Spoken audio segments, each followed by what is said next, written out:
Hello, in front of me I've got BOSE QuietComfort Earbuds II. In this video I'll show you how to perform factory reset of your earbuds. In the beginning, plug your earbuds to charger. Now, make sure that both earbuds are placed in the charging case, and now open the charging case.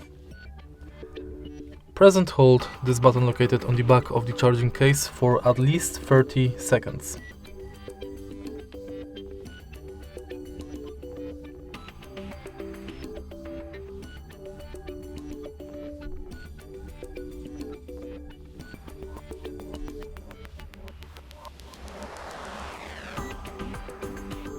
Keep holding.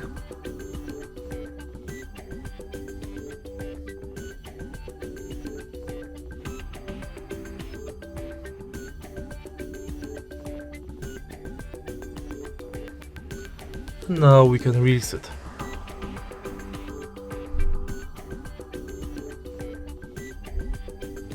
As you could see, the LED light blinked 5 times and then your earbuds automatically went to pairing mode. Now you can unplug them from the charger, and that's basically it. If you find this video helpful, please leave a like, comment and subscribe.